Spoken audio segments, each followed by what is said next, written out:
In the love of God, I am home.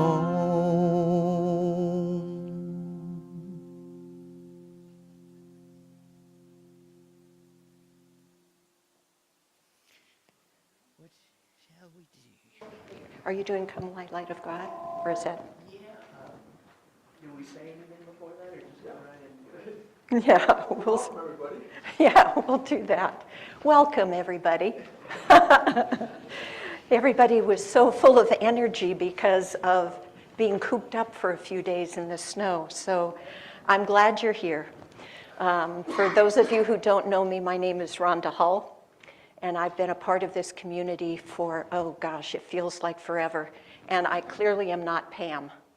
So Pam is not here because she has broken her leg. So I want to read this brief parable to you. A long time ago, a poor Chinese farmer lost a horse, and all the neighbors came around and said, "Well, that's too bad." The farmer said, "Maybe." Shortly after, the horse returned, bringing another horse with him, and all the neighbors came around and said, "Well, that's good fortune." To which the farmer replied, "Maybe." The next day, the farmer's son was trying to tame the new horse and fell, breaking his leg. And all of the neighbors came around and said, "Well, that's too bad." And the farmer replied, "Maybe." Shortly after, the emperor declared war on the neighboring nations and ordered all able-bodied men to come fight, and many died or were badly maimed. But the farmer's son was unable to fight and spared due to his injury. And all of the neighbors came around and said, "Well, that's good fortune." To which the farmer replied, "Maybe." And so the story goes. So we know that Pam has broken her leg. It takes a lot to slow that woman down. So this apparently is what has done it. So welcome, everyone. If you would stand and join me in our affirmation. All right. We are an authentic, transformative, spiritual community centered in God. We co-create a world that works for all. So I'm grateful you're all here. Sit down and enjoy our music. And together, we'll do Come Light of God. Come light, light of God, give light to creation, enlighten our hearts, and remain with your world. Come light, light of God, give light to creation, enlighten our hearts, and remain with your world. All right, everybody stand, and we will sing, God is my source.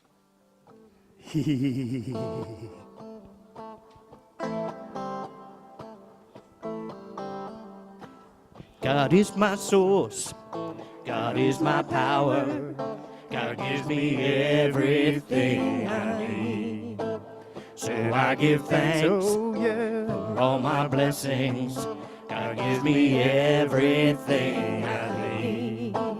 God is my source, God is my power, God gives me everything I need. So I give thanks for all my blessings, God gives me everything I need. God is my source, God is my power, God gives me everything I need. Everything I need. So I give thanks, for all my blessings, God gives me everything I need. One more time. God is my source. It's my source. God is my power. And my power. God gives me everything I need. So I give thanks. For all my blessings. God gives me everything I need. God gives me everything I need. God gives me everything I need. God gives me everything I need.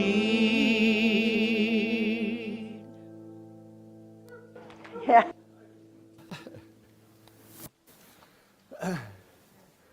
So what a way to start. What a way to start, huh? Woo! Rock it on. So many of you have probably heard this poem. It's called Footsteps in the Sand. But I want to read it because it's going to fall into what we're going to talk about today. One night, I dreamed a dream. As I was walking along the beach with my Lord, across the dark sky flashed a scene of my life. From the scene, I noticed two sets of footsteps in the sand, one belonging to me and one belonging to my Lord. After the last scene of my life flashed before me, I looked back at the footsteps in the sand, and I noticed that many times on my path of life, especially at the lowest points and the saddest times, there was only one set of footprints. This really troubled me. So I asked the Lord about that. Lord, you said you would be with me all the time, that you'd walk with me every step of the way. But I noticed during the saddest times, the most troubling times of my life, there was only one set of footsteps. I don't understand why. When I needed you the most, you left me. And the Lord whispered, my precious child, I love you, will never leave you. Never, ever. During your trials and testings, when you saw only one set of footprints, it was then that I was carrying you. So that little story reminds us that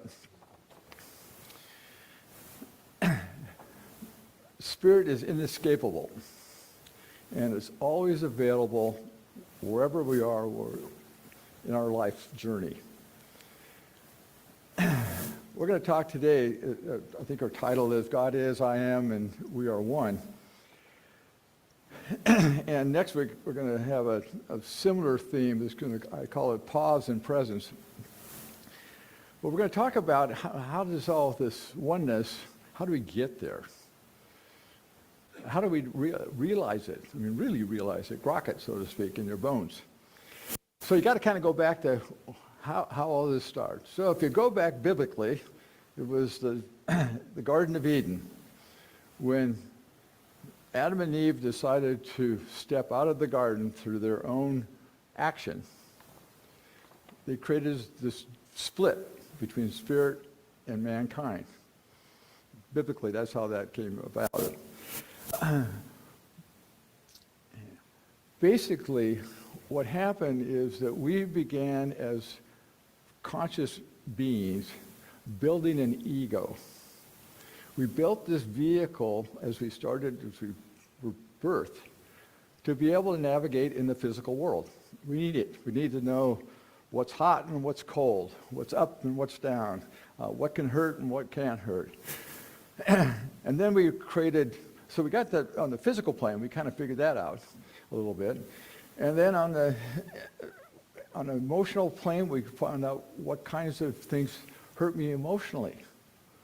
So I go like, well, I want to do that. But first love, and it goes away. It's hurt, right? Well, I go like, I don't know if I want to get into that kind of relationship again. Those are the kinds of things that we build as part of our protection system to work around here on the physical plane. And that creates a greater sense of separation, because where we are right now, we see this as physical, and that if I ran my head in this thing, it would hurt, clearly. On the spiritual plane, this doesn't exist. None of this exists. It's all an illusion. So, here we are between illusion and reality with a small r. And that's what we're trying to repair. And we have this thing called a divine paradox. So if it's a divine paradox, that means it operates this way here and that way there. And you go like, how did that work? Synchronicities are a good divine paradox. I'm off on this way, and I take a turn, and because I took that turn, something didn't happen over there. And so this whole thing about this, how do we repair that duality and still be able to work in the physical plane? I mean, until we transition out of this plane, we're here, right? we're stuck with it. So how do we be here in this plane and be spiritual and work in the spiritual system in the other plane? And that's what we're going to explore here in the next 3 weeks. So just bear with us as we get through this thing. Jesus said, the Father and I are one. And if you look at that scriptural piece and start putting it back together, it forms from a Greek word. And the Greek word says that while we are apart, we are also together. And so what he was saying is, the Father and I are ones, that we operate in the same point in time right now. That there's no, he was telling us that there is no separation. The Father and I are one. God is, I am. We know that we live and move and have our being in the Spirit. We can see it, we can feel it, we know those times in our lives where that comes forward. We go like, wow, that was a spiritual experience. But we also we step out of that spiritual experience and we go right back into our physical plane. And if we were stuck in this spiritual experience, I don't know how much good we're going to do trying to heal this planet. I think that the design here is that we have the opportunity to work in both sides and bring that spiritual nature in to actually heal the planet, starting with ourselves. So anyway, the ego causes duality. The Tao Te Ching says, I think it's the second sentence in the Tao, it says basically the same thing. We got a yin and a yang. Dualism, it creates this or that, a hot or a cold, up or a down. There are two choices available in duality, one side or the other. Duality causes, from the ego, causes us to make attachments. This is a Buddhist proposition that all of our anxiety comes from our attachments. Transcendence means going beyond duality. Attachments means remaining within duality. So Thich Nhat Hanh, as he was walking around, that was his message, is that we need to not attach to the circumstances. There are circumstances. There are physical things. We need to detach for the power that they have on us to make us do one thing or another. He was really trying to say is that if we stand in the now, this now moment, and don't project it forward and don't drag your baggage with you, it's a different experience than if we don't stand in that now moment. Oneness requires present moment awareness. That comes also from the Tao. That the now moment, this now moment is both eternal and is real. So how do we do that? That's really the big question. The question I've dealt with, still dealing with. I think it's a part of our whole journey. Experiencing oneness. Jesus said something like this: in the presence there is no right or wrong, there is no duality, there is no judgment. Judge not, for ye shall be judged. Leave that aside. There's a magic in oneness that comes from Hindu. The sense of duality, which is a barrier to true love, must prevail so long as the appreciation of truth, with a capital T, has not occurred. Truth being our absolute oneness with Spirit. Once individuality is surrendered, there is total love. So what do we got to do to move forward? It's about creating awareness of our oneness. Joel Goldsmith talked about it in a book called Practicing the Presence. How do we create awareness each moment, every breath we take? And that's a huge challenge, no doubt about it, especially when those breaths are right in the middle of something really horrific, when you don't know a way out. And that's the time when there's only one set of footprints in the sand. So as we become more conscious of our life, and become aware of the duality, and become aware of our oneness, as we experience those things, then we can awaken and navigate this dual plane that we're in and really create the oneness that we are. So that's kind of teeing up today, and we will see where that goes this week and next week. And then I love it. Then the daily word. And it always seems to hit. Energetic. Now, how does that fit with oneness? Here we go. The limitless energy of spirit flows through me. I smile as I watch children play. Their boundless energy seems so natural, so effortless. Boy, remember those days? When I want to reclaim this same zeal and enthusiasm for my life, I remember the divine gifts that are already within me. Centered in this awareness, I feel renewed and vital. I take care of my family, move through my workday, enjoy time with your friends, and volunteer in my community. I engage in all of that with enthusiasm and feel my energy build. If I feel my enthusiasm faltering, I don't have any reason to despair. Instead, I pause for a moment to feel the quickening energy of spirit, the quickening energy of spirit, and the divine life and strength that flows through me. As I am revitalized, the world feels new. I shimmer with energy and go about doing all the things I feel called to do. And from Colossians, may you be strong with all your strength that comes from his glorious powers. I am limitless energy of spirit flows through me. And so it is. Amen.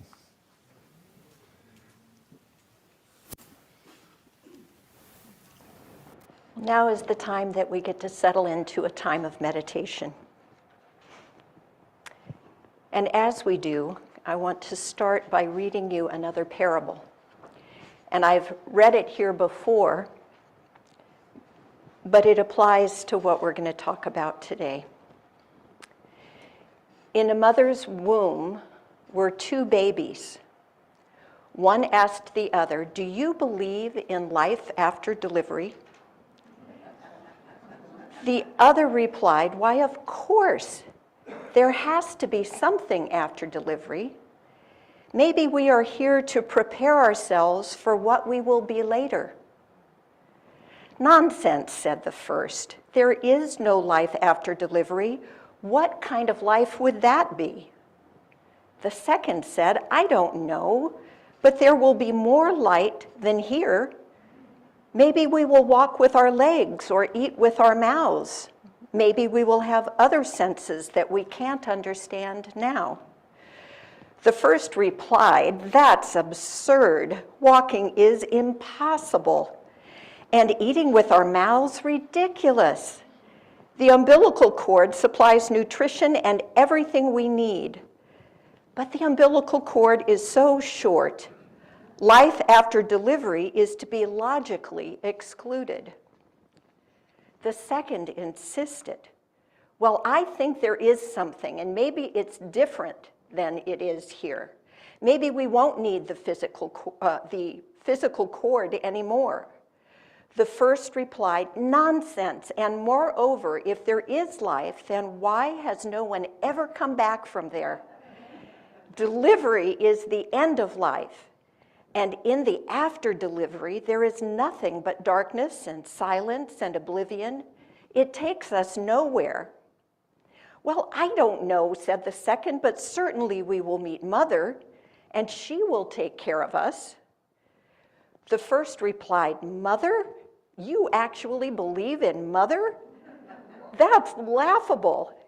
If Mother exists, then where is she now?" The second said, she is all around us. We are surrounded by her. We are of her. It is in her that we live. Without her, this world would not and could not exist. Said the first, well, I don't see her, so it's only logical that she doesn't exist. To which the second replied, sometimes when you're in silence and you focus and you really listen, you can perceive her presence and you can hear her loving voice calling down from above. And that's a parable that comes from Wayne Dyer's book, Your Sacred Self. So if you would, I want you to, are you going to lead us in? Yeah. Lord, prepare me to be a sanctuary, open-hearted, tried and true, with thanksgiving. I am a living sanctuary for you. Lord, prepare me to be a sanctuary, open-hearted, tried and true, with thanksgiving. I am a living sanctuary for you.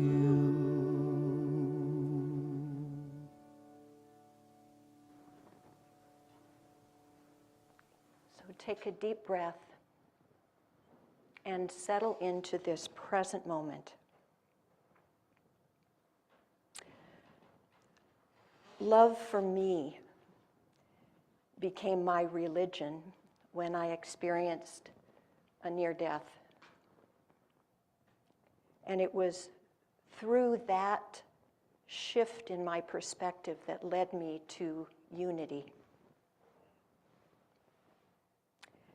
And although I no longer adhere to traditional doctrines and beliefs, I really find value in the primary knowings that we have the opportunity to learn through the things that are taught to us through unity, not as a religion, but as a knowing of what truly is.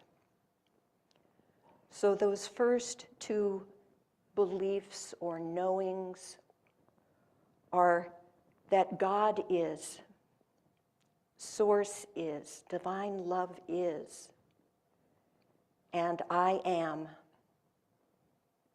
And it is through living these teachings and learning from these teachings that we become aware that we are one. We are connected. We can shift our eyes to see love regardless of the circumstances. So for these next few moments of sharing silence together, as you breathe in, listen with your heart and remember who God truly is, who Mother, Father, God truly is, who we authentically are, and that we are one and forever connected. As you breathe in and out, release any lingering tension or fearful thoughts that keep you separate from these knowings, the misbeliefs that have divided us from one another. God is, love is, but not limited by being masculine or feminine, Those are concepts that have helped us build a bridge between the ego's reality and the divine reality. God is both. God is all. God is love, and we are that love. We are one, and we are connected by that divine spirit of love. Take another deep centering breath and suspend and surrender, at least for these few minutes, any of our past learned and reinforced fears, burdens, and worries. And feel the love that God is in you. Feel that you are intended to live infused and guided by this love. We give ourselves full, safe, and complete permission to heal and be free of fear.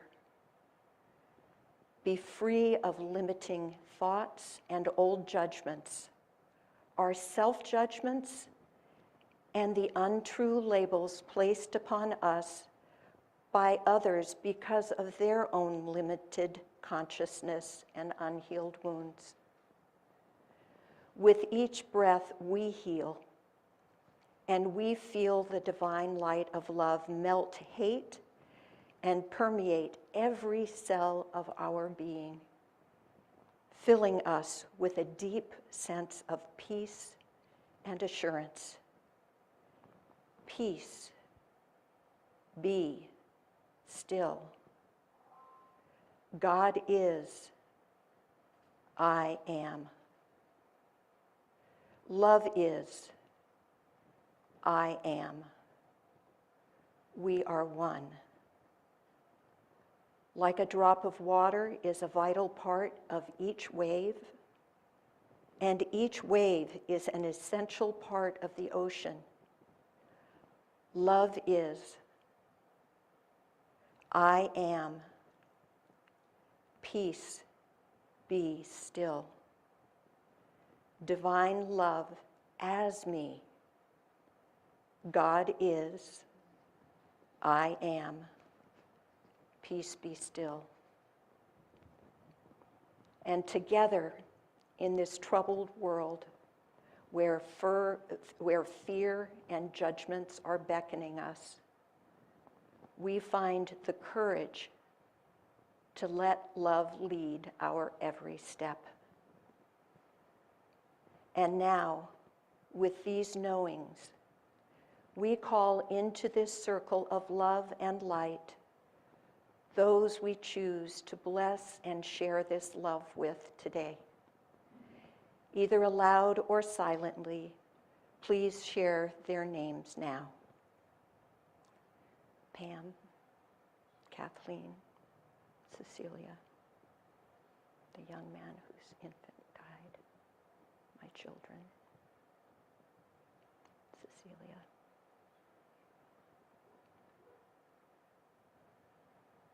Camille. We also place our grief to be transformed by love into this circle. We all have things we are grieving, and together we remember the power of love. We close this meditation time together with an awareness that our responsibility to love big does not end at the end of the Unity driveway. It applies to all the now that we live. May we never forget that God is love, and I am love, and we are one, and so it is.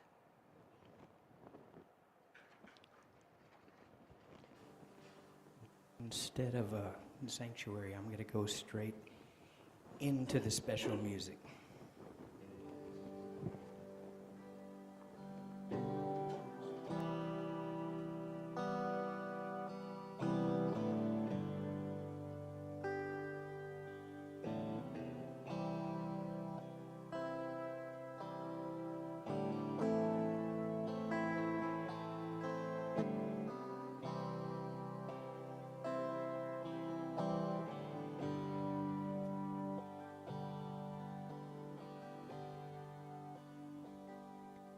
God is love.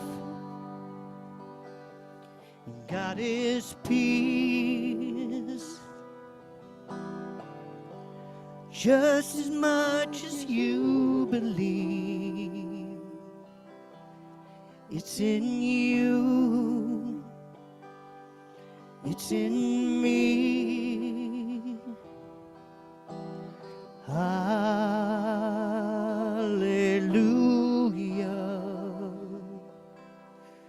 God is.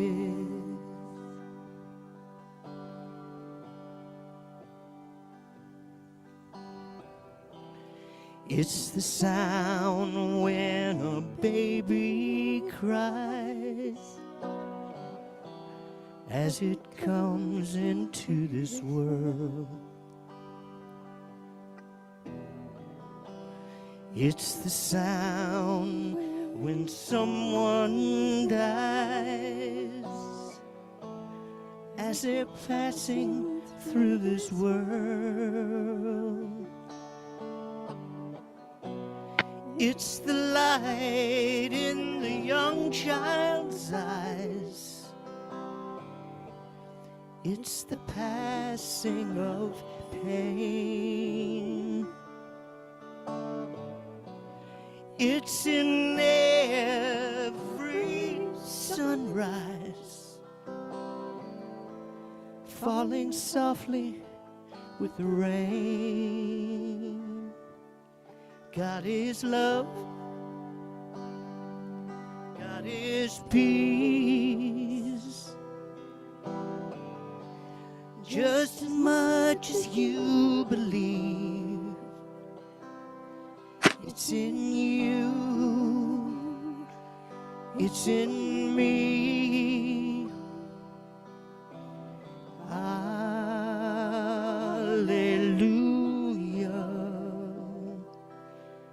God is.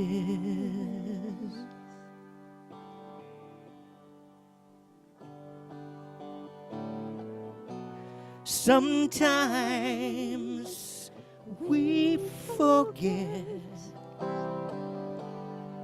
what makes us whole. Sometimes we regret the things we let go.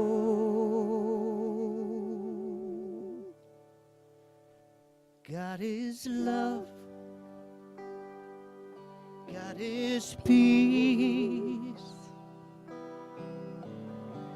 It's everything that you believe. It's in you. It's in me. Hallelujah.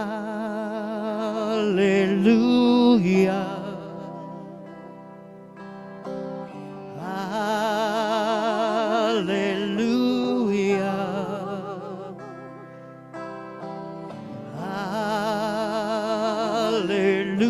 Hallelujah.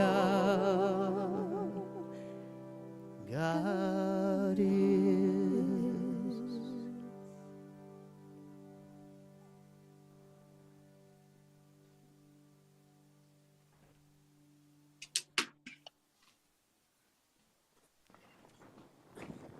It's one of those moments where you have the validation that life is perfect. That was beautiful. Thank you. Oh, yeah. So, who were you taught God is? Tell me some of them. God is love. Yeah, that's great. Anybody else? Yeah, the white bearded white man in the white robe and with the red pen, right? Ultimate judge. Anybody else? Well, you need a priest in order to talk to God. Right. You need somebody in between. somebody who knows better than you.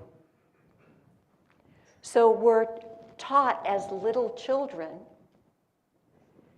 that you're very fortunate if your very first understanding of God was love. Because as little children, we're taught a different definition of God, so that we'll sit in our desks with our hands folded and be good little kids. And I can remember going, second grade, in Catholic school, you have to go for your first confession. It's like, what can you possibly have screwed up by then, But it was this scary experience where you go into dark red curtains and you have to sit inside this cubicle and somebody's going to open, you hear that, it opens and you just see the silhouette of a man who's the interceding person to forgive your second grade sins. Yeah. I can remember some of the definitions of children. Our Father, who does art in heaven, hallowed be thy name. And Hail Mary, full of grapes, the Lord is with thee. So we make up these stories based upon the information that was given to us about who God is, and then we live by those misperceptions in order to survive, because our very life depended on those people who were giving us that definition. Again, I can remember that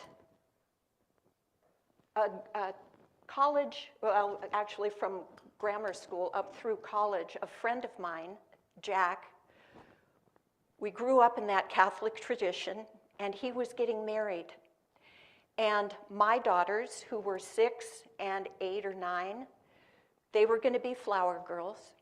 He was marrying a woman who was not Catholic, had to get special red pen ink to, it was okay to marry her. And they had a high mass, which meant that you didn't go just say the words that magically made you married. You had to go through all of this ritual. At least at that point, it was no longer in Latin. And so there's the good news and the bad news of that. The niece of the bride, who was not Catholic, this little 5-year-old, 4 or 5-year-old, was also not Catholic. Now my job was to sit with these little flower girls in the front row during this long ritual, and the priest raises the host. How many of you are recovering Catholics or Catholics still? So some of you have at least seen it, where the priest is the only one who can turn this little piece of bread into God. So he raises the host and he says, "This is the body of Christ." And I forget what comes after that. I bless this body, I eat this body, da da da da da. And this little girl is getting kind of agitated sitting next to me, the little 5-year-old. At least my kids had seen this ritual on occasion. But this little 4 or 5-year-old, when the priest says, "This is the cup of his blood, and I drink this in memory of da da da da da," and this little girl in the middle of this mass stands up and says, "So, is he really going to drink that? Somebody stop him!" And it was then, in my maybe 25, 6, 7, 8, not quite 30s, where I went, how weird is that ritual? I never had questioned it because I had grown up with it. But somebody from the outside had a different viewpoint. So for her, it was a very disturbing experience. So who became your definition of God? Who is God to you now? So God is love. What other definitions do you have? A mystery. It is. He, she, it, nature. It is a divine mystery. Yet most of us grew up believing that he, and with unity, we have stretched that to know that, like David said, this is dense, but it's energy. And that the divine is that divine mystery. It is that divine energy. Anybody else have any other perceptions to add of what you think of as God, how you refer to or know that God is with you? Source, yeah. The force. Yes, yes, Yoda had it right. My kids, my grandkids, you know, they would want to play Star Wars and Luke Skywalker and Darth Vader, and they would say, will you play with us, Tutu? And I'd say, well, I don't know, that's kind of rough housing beyond my comfort level. And they'd say, well, you can be Yoda because Yoda only uses his lightsaber when he really, really has to. So that we all have our perception, you know, and Moses, it was Exodus 1, 4 through 14, where Moses in the Old Testament says, I am that I am. That's where we are that we speak to. We are the divine mystery. We are that source of energy. We are love. But how many of us talk to our own selves in a kind and loving way as if we are speaking to the divine? So when I was, most of you know, when I was almost 17, I had a near-death experience. And in that experience, up until that experience, I was very Catholic, very prepared to enter the convent, at least being groomed for that, and appreciated. It's like I had a knowing that there was a divine mystery, and it was wrapped up in the Catholic version of what that meant. But my near-death experience took me from this reality, this paradoxical duality, into being it, becoming it, being love. It was totally unconditional. There was no judgment.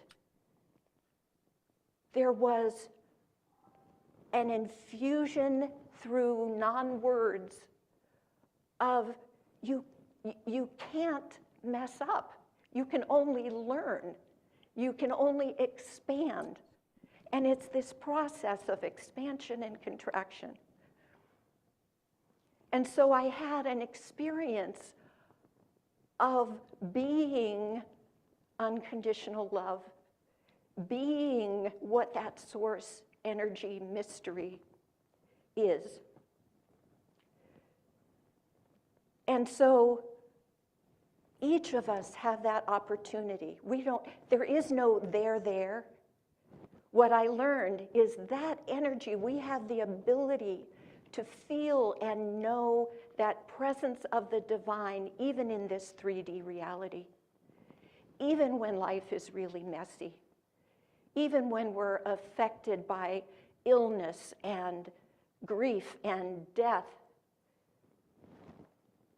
We come in thinking that we're supposed to have this comfortable life here, that it's supposed to always be happy. The truth is, this life is challenging. Is there anyone here who hasn't experienced some form of challenge in this life?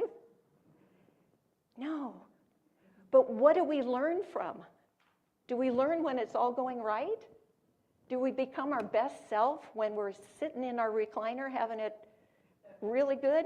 That's part of it, because it's an ebb and a flow. But they're the nudges, sometimes the hammer. You know, sweet Pam, it took a broken leg to sit her down and learn that she can receive as well as give. And so we have this opportunity here to be able to see the invisible, to feel the knowing of God, to feel that love is what is constant. This is the illusion. Love is what's real.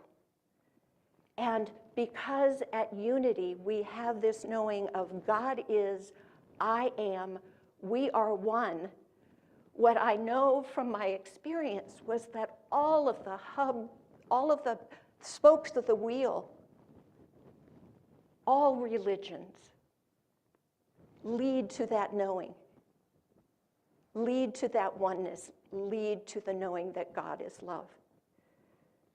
And religion and doctrine, you don't throw it out. You find whatever spoke leads you to that and live by it with your whole heart.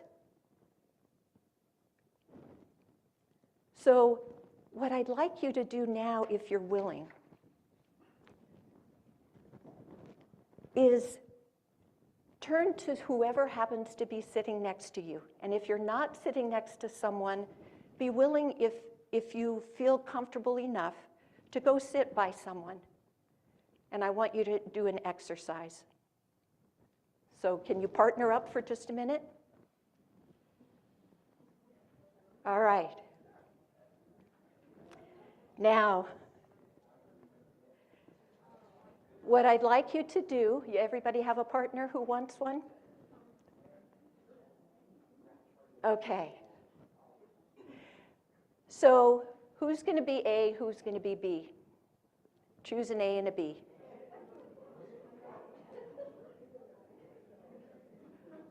All right. B is going to go first. And B is going to look at the person next to them. Now, you may know them well. You may not hardly know them at all. But you know that they are love. So I want you to look at that person and say all of the things that you acknowledge and appreciate and value or recognize in them. What is the love that you see in them?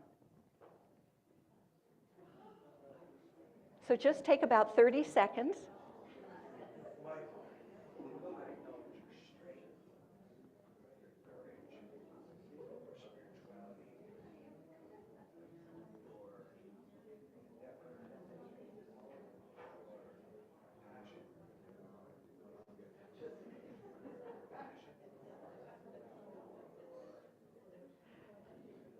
Okay, now I want you to shift. So A tells the other.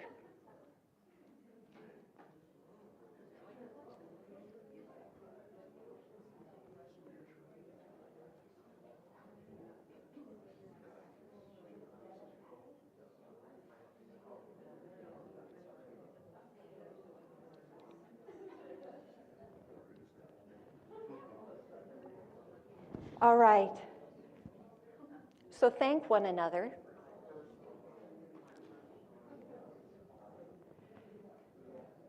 And now I want B to turn to A and say the things I appreciate and value and love about myself are.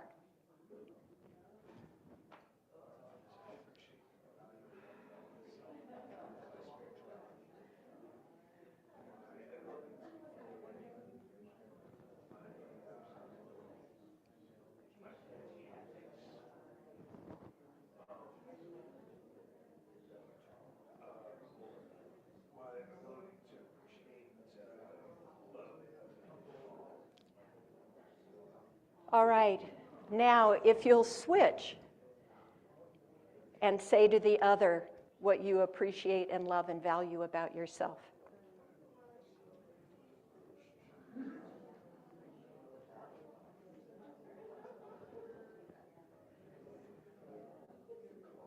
And those of you that are watching at home, just do that exercise within yourself.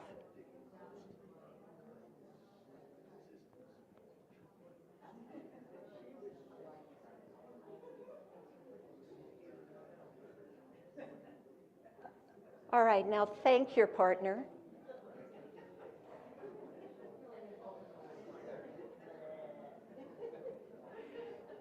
And now, which was easier? Which was easier for you? Was it to tell the other? That was easier than acknowledging yourself. So this is where we get to stretch.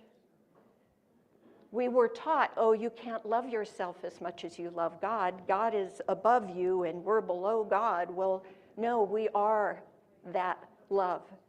We are that divine.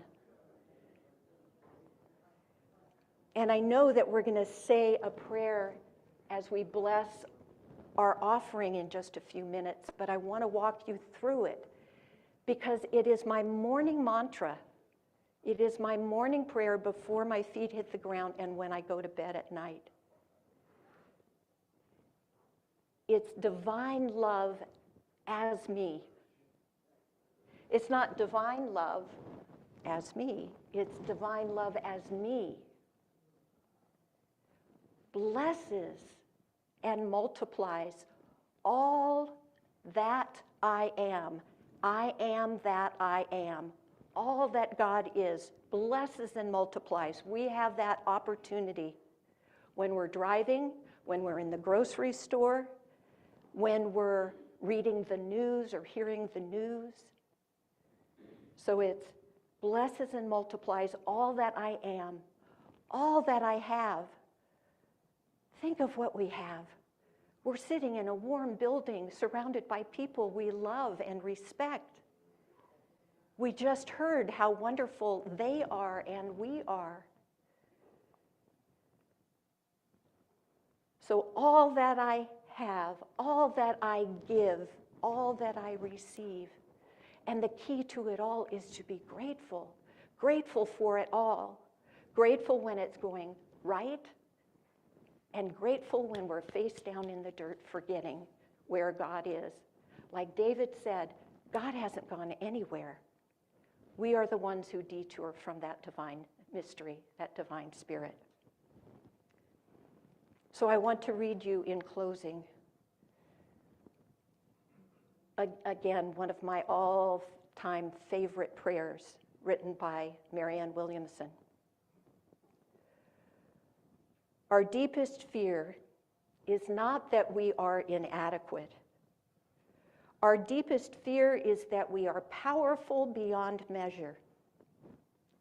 It is our light, not our darkness, that most frightens us. We ask ourselves, who am I to be brilliant, gorgeous, talented, fabulous? Actually, who are you not to be?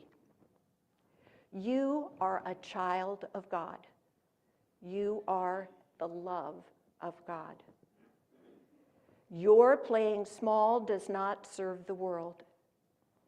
There is nothing enlightened about shrinking so that other people won't feel insecure around you. You are all meant to shine as children do.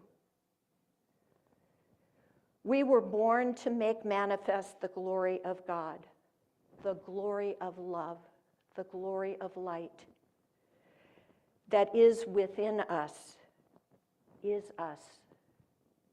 It is not just in some of us, it is in everyone.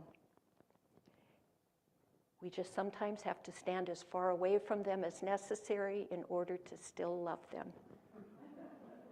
And we let our own light shine, and we unconsciously give other people permission to do the same.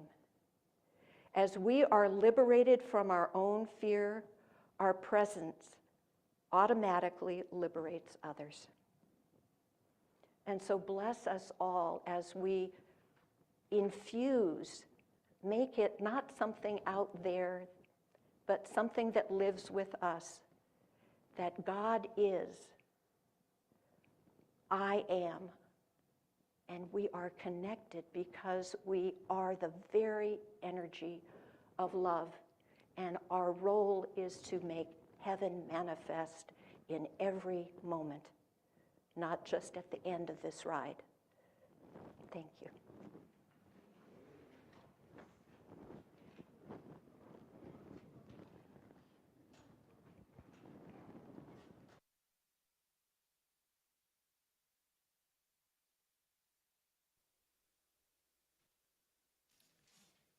And you guys can join along with us.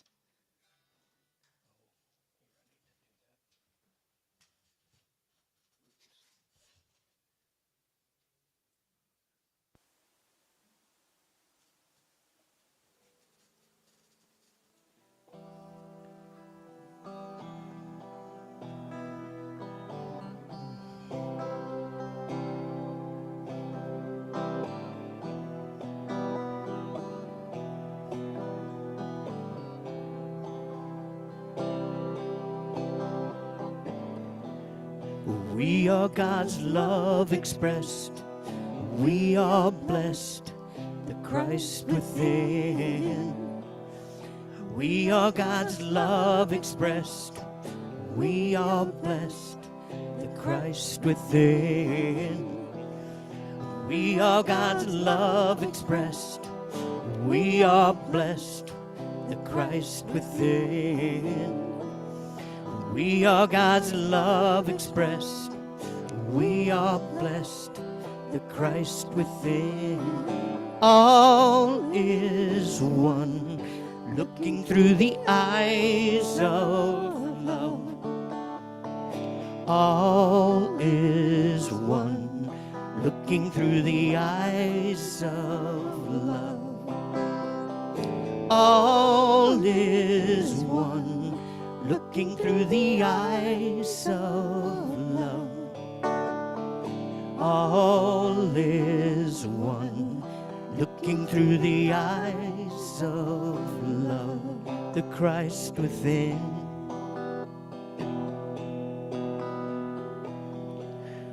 We are God's love expressed. We are blessed, the Christ within. We are God's love expressed. We are blessed, the Christ within. We are God's love expressed. We are blessed, the Christ within. We are God's love expressed.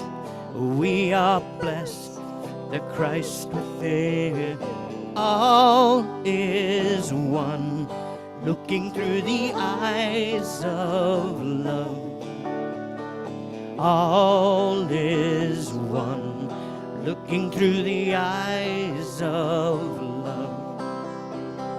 All is one, looking through the eyes of love.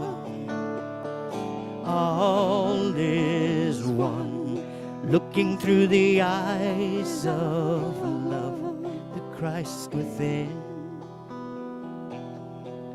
The Christ within, the Christ within,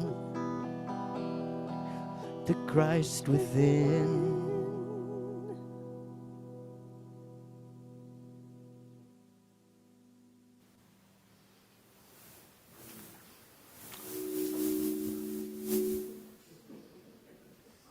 Step away from the monitor. I know. Step away from the monitor. I can't sneak around this place with this thing on. So, David, I have a statement from Pam. She's been on Zoom. She says, "Thank you all for a beautiful service and a great message." Great. So we are all one through the eyes of love. Jesus said if we had the eyes to see and the ears to hear, we would know. And that is keeping our eyes clear and our ears open to realize this omnipresence of Spirit. What is going on? I think I'm going to get fleeced here. Ooh, okay, straighten this thing out. All right. This all it is? Just a nickel thing here? It might be. Yeah. Don't hold your breath. For you zooming in at home, we're fine up here. Thank you, John. Anyway, so that was the time of the service where we received the offering. So I invite you to take your offering out, and we will bless it as we do here each week. We'll bless it twice because we already did that once. And that is such a good mantra, this blessing. And as Rhonda says, she starts her day and closes her day with that thing, that saying. And it really is the essence of all that stuff that goes on in all these churches and all the mosques and all of the temples and all the places where we gather to find out what about this thing we call Spirit or God or whatever the name we want to call it. Because we wouldn't do that if there isn't some curiosity in our being that there's something else. We wouldn't be here if we thought, well, we're all it and that's it, and we're not going to, we go, no, there's something else out here. What is that? And how do we tap into it? How do I grow within that? So I do it like I do this, blessing this offering. Divine love, as me, blesses and multiplies all that I am, all that I have, all that I give, and all that I receive, and I am grateful. And so it is. I am so blessed. I am so blessed. I am so grateful for all that I have. I am so blessed. I am so blessed. I am so grateful. I am so blessed. I am so blessed. I am so blessed. I am so grateful for all that I have. I am so blessed. I am so blessed. I am so grateful. I am so blessed. Ah, sweet, sweet Spirit, Mother, Father, God, within whom we live, move, and have our being. All of creation is bound in this thing we call spirit.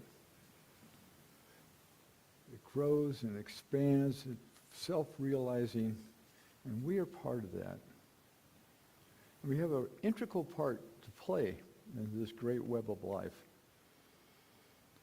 And each of us are important. Are important to not only be here, but to show up and take our mantle of the play, our script, and present it. So we receive these gifts and send them forward with the intention that each of us might find our script, that thing written on our heart, and bring that forward. And let that be our guide. Let that be the realization of what we are. And in doing so, spreading the love of God, the essence of God of who we are, out in the world. That every person may feel valued, important, and intentional. And in doing so, we create heaven on earth.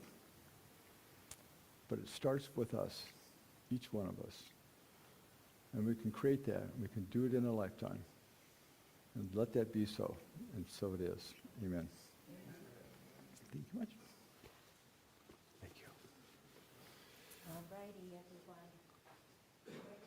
everyone. Oh, never mind. Sorry, forgot. You're ready to just leave and get in the circle, right? No. Well, the good thing is there's not many. You have a grief class. The second Tuesday of every month, I'm offering a grief group here, so I welcome any of you. We're all grieving something, or we have lost someone or a pet, so I encourage you at 1 o'clock every Tuesday, the second Tuesday of the month, rather, to join us in the hearth room. The prayer chaplains are going to meet. This is a forewarning. You'll get an email to that respect. And everything else is on the website. Now we can form a circle. Oh, we got a hand up over here. Kathleen. Sure.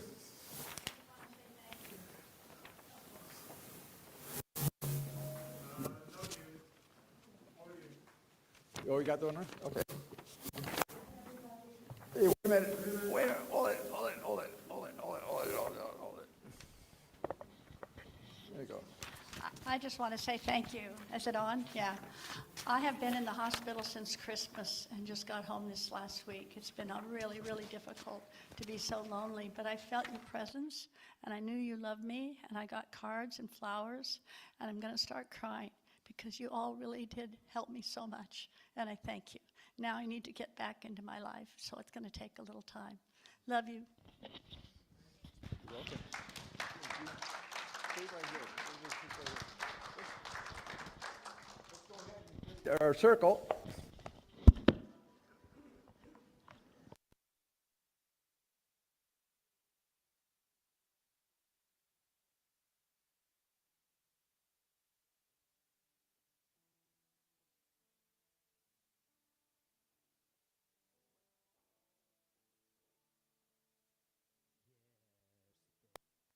Nope, I've got to change this. Sorry, guys. I need my cable.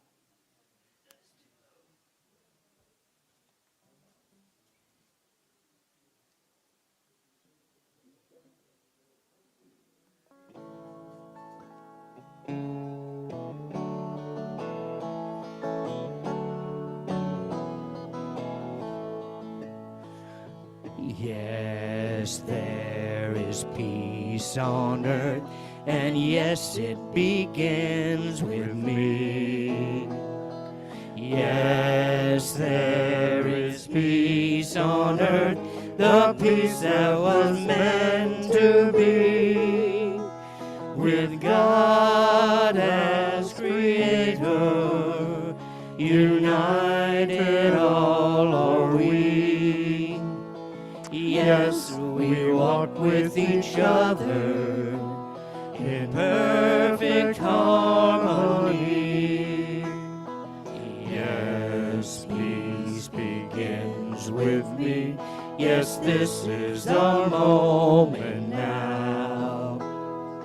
With every breath I take, yes, this is my joyous vow. To take each moment and live each moment in peace eternally. Yes, there is peace on earth, and yes, it begins with me. And we know the light of God surrounds us, the love of God enfolds us, the power of God protects us, the presence of God watches over us. Wherever we are, God is, and all is well. Everybody.